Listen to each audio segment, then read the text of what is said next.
Welcome back to the Diamond Matter channel. This is polishing platinum part 2.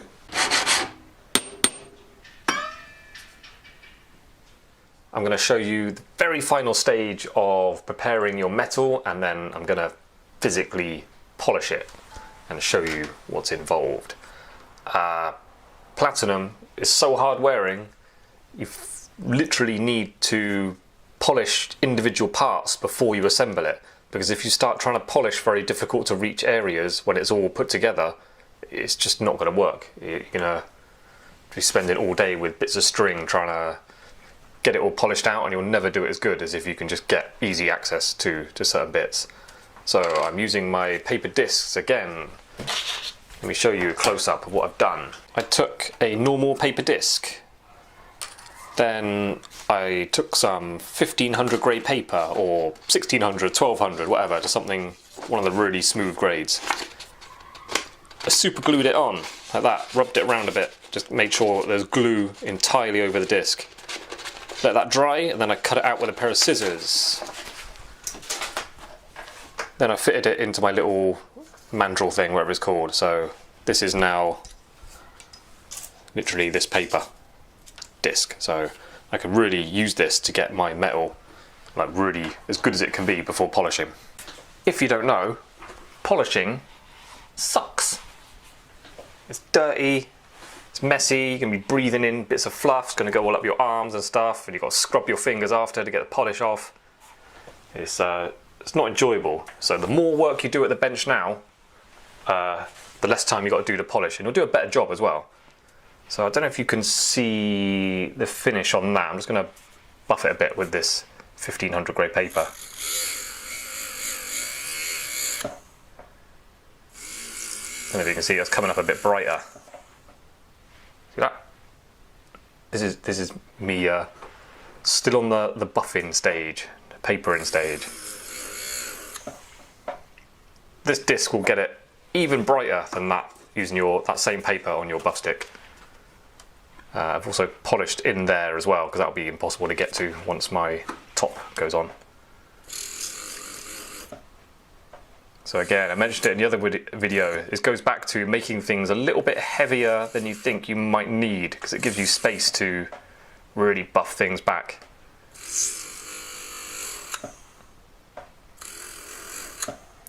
And aim to have all your corners as sharp as possible. They will round off when you're polishing, but it's nice to have a finished piece of jewellery that's really just sharp and really crisp.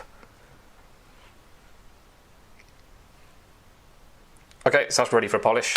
I'll show you the disc on that. And there's this bit from the other video. This should brighten up a little bit.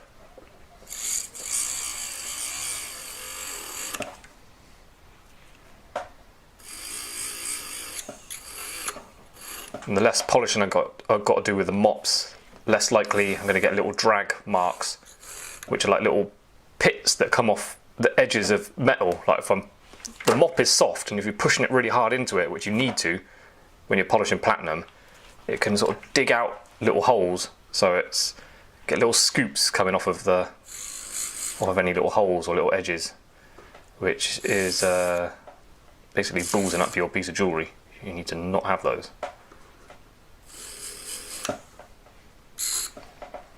Okay, disc, no good really for doing the edge. You can do it, but it's more tricky to be accurate. So for that, going to my paper whizzer thing. Actually, I'm gonna make sure it's properly smooth with this one first. Go around it. I'm not going to worry about the top too much. That's all going to be cut up by the setter. I'll just get it flat, but I don't worry about the actual polished finish of it, because they're going to be... Whoa, don't do that. They're going to be cutting it up with the gravel and stuff, so there's no point in getting it polished. Hello.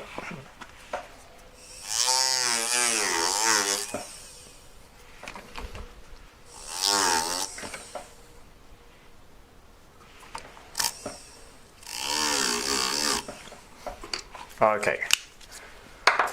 Now, take it a little stage further.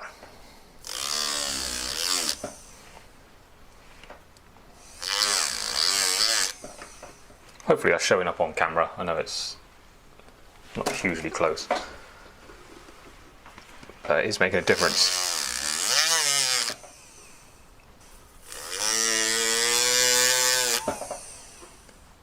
Okay, let's do that claw.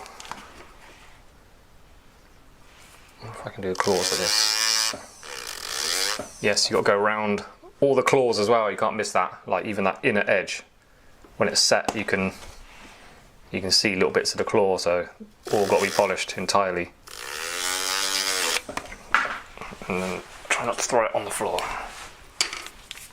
Just skim it, just touch it up and down the claw with a, this is flat but you can get away with it, just really gentle. Just scoop it up. And then obviously the polishing, we'll do those with the bristle brushes. They do quite a lot of work with it as well.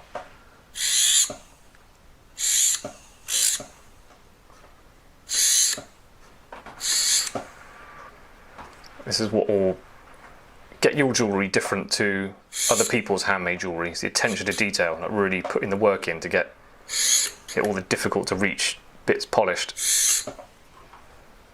Okay, so I've got flats on this V-claw, so this is the ideal tool for doing this. I'm going to take this edge off.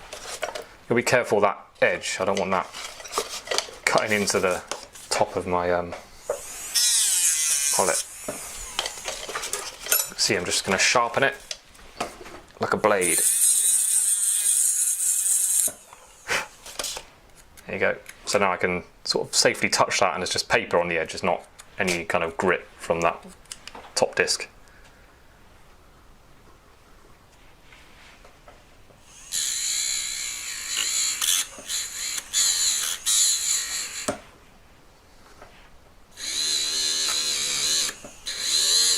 Also, if you're sending your pieces, handmade pieces, to a setter that you don't know or haven't given them much work or anything similar before, when you give it to them really beautifully finished, ready for setting, it's more likely they're going to take much more care with it. If it's just badly made, badly polished, they're going to think nothing of just really ramming the stones in any old way.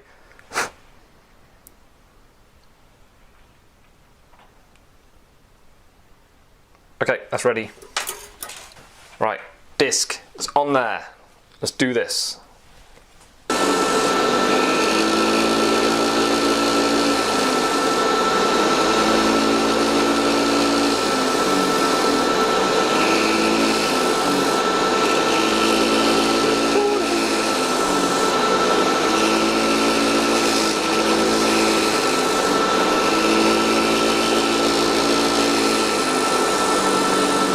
Stage of detailing, we're going down to the pendant motor for the mini bristle brushes to really get into those little nooks and crannies.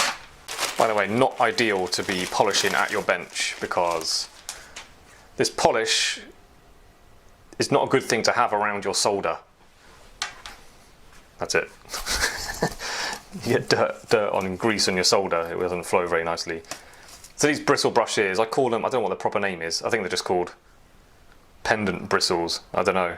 I call them chimney sweeps, they remind me of a little chimney sweep brush. They come in softer bristles in the whites. I've got, this is a kind of like that felt disc, but it's more separated. Like mini versions of the standard mops.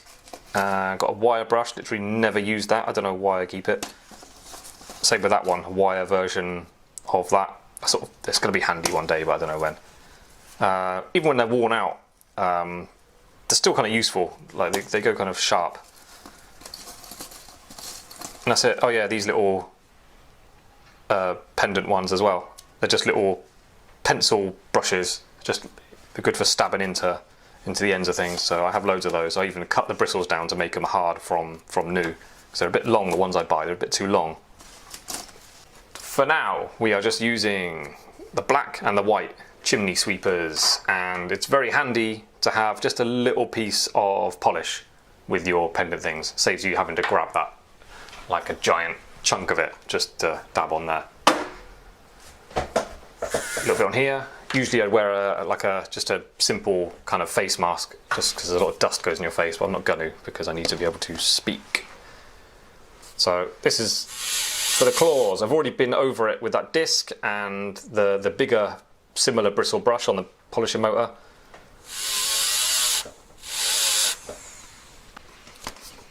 So what I do is start at the bottom, sort of going up and down it and moving around. And then use loads of this. First I go to all the easy to reach bits. Just work my way around the claw.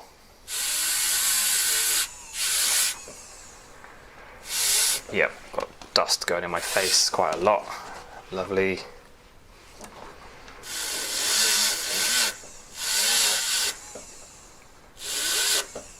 Just making sure I get, oh, I can't hold on to it today. Making sure I get right down to the bottom. Also, this flat section here, making sure that's polished before setting, because the stone's going to go in there, but there's going to be stones either side of it around the edge, but that edge is going to be visible, so I'm going to make sure that's polished nicely as well before it gets set. Again, it's these little attention to details and extra effort. That's what makes a nice piece of jewellery. So just doing that inner edge now. Okay, I think that's enough. Again, I'm probably making this look like it's quite quick and easy, but it's only quick and easy because I went to great lengths to make sure it was buffed back as much as possible with all these tricks with the fine paper. You've really got to go to the finest grades of paper to get good polish on platinum. Okay, just move on to the white one, which I don't think is too necessary before setting. This might polish it out quite a lot. This gets it to a certain level, and then it's a new bristle brush, even worse. There's more bits going in my face. Oh yeah, I can really taste that today. So this is polishing it, but quite a poor polish, because it's quite, if you loop it with a 10 times loop, it's quite liney. It's bright, but it's not what I would call polished. It's a long way off being mirror finished. Ooh, no, I missed a bit. I forgot about doing that inside edge. Like all around inside, that's all got to be polished. So to do that, I've got this string. This is actually jeweller's polishing string, but I don't think you need to buy specific stuff. It's just thin string. That'll do. As long as it's not nylon-y and get proper string, which is made of string, you'll be fine. So I've lost my bit of grease, there it is. Rub that up and down on there. This does wear out quite quick, so I might be changing it soon. Just cut the ends off nice and neat. That's not going to cut. No, I'm going to scissors. So just thread that through there. If you, just one little trick, if you've got a really tiny hole you need to string out and you can't get that end through the hole, what I do is I lick it and it sharpens it up, and then you've got more chance of getting it through a small hole. But yeah, now there's grease on there. I literally just rub the piece backwards and forwards on it, and making sure as I'm going backwards and forwards, I'm rotating like that. So you're not just digging down in one area, you've got to keep it moving across. And then turn angles, push up the other side, and then turn it over completely, going down the other way, just going over every little surface that I can. So anyway, I won't show you the whole process of that. And then I've got another one next to it. I've just got a screw in the wood, and I just tie the string to it. This one is just for green. Green on that. Again, let's go over it, exactly the same technique. And then when it's all buffed out, it should start to get a decent shine on it. So now we're back on this bad boy, and the technique is, like, we used the disc on this, so it's kind of got a all over polish in all kind of directions. But this one, what I'm doing is, as I feed it onto the mop, I rotate it down. So this is kind of going along the metal. So I sort of rotate it like that, rotate it like that. And then again, always bearing in mind any little sharp corners, like you don't want to be rounding off anything. Loads of grease, not too much. There's no point in having melted bits flying everywhere, I'm just wasting it.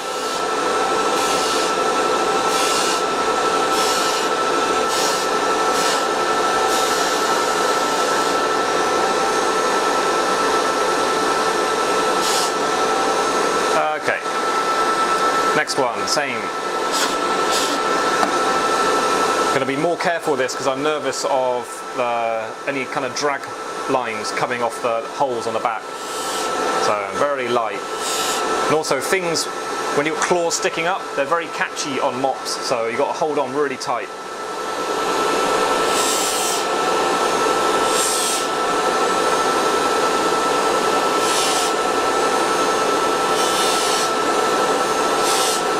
Just polishing it quite gently. Only a small section at a time. I think I'll do the edge when it's on there as a complete ring.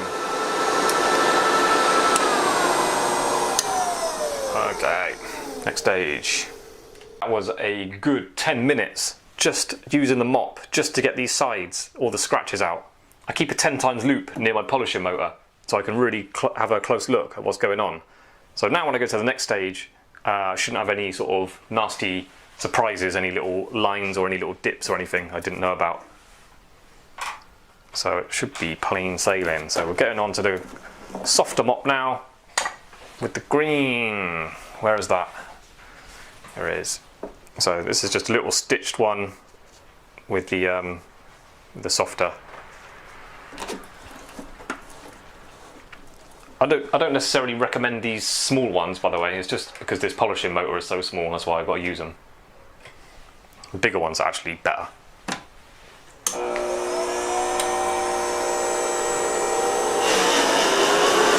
Green. Now, you see that shine? It should come up a lot brighter now.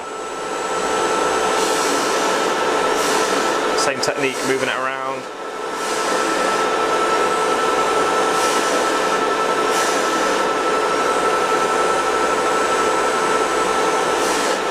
So next stage, I've got this even softer, more fluffy mop, and I used this yellow platinum polish on that. It's more hard wearing, it's quite gritty. I don't know what's different about it. It's very hard compared to the grease. Yeah, this really gets a good shine on the metal.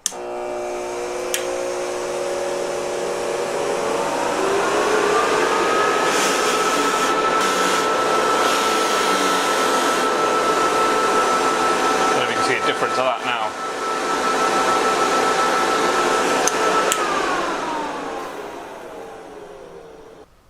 That's after a very light bit of that yellow polish. It really brings it up.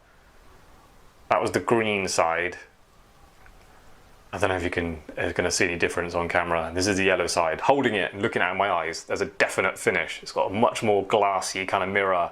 Really shows off that bright white, lovely shine that you get on polish. Sorry, platinum. So along with part 1 and part 2, I hope you've learned a little bit about finishing off platinum. It basically just takes loads of buffing. Have your 10 times loop nearby so you can keep checking what's going on with it, because you will see stuff when you, like, even happened to me, even though I know it's not going to be enough, you look at it and you're surprised at how much more buffing you need to do. So I think you need to definitely make yourself. I've got 3 grades of buffs, there are actually 4, but these are the main 3. Really coarse, which is kind of silly, it's so coarse, it's almost like a file. This medium, what I call medium, what was it, 600 grade, or between 240 and 600 is a good one to have. And this one, which is like 1000 plus, 1200, 1500, like really sometimes it gets squeaky. It's just kind of metal builds up on the paper, and you're just squeaking metal against metal. But it's beautiful because it's really putting a shine and getting it really perfectly flat, which is ideal for then going on to the polishing stage on platinum, because it means you've got less work to do on the polishing motor. You can finish things much quicker, and it'll just be neater. All your edges and corners will be nice and sharp, and you just have a nicer, higher quality piece. But yes, you did spend a lot of time preparing it for polishing. But that's just the nature of platinum. You are, with all your work, you are rewarded with a really nice, white, shiny, beautiful piece of jewellery, which 18 karat white gold could only dream of being.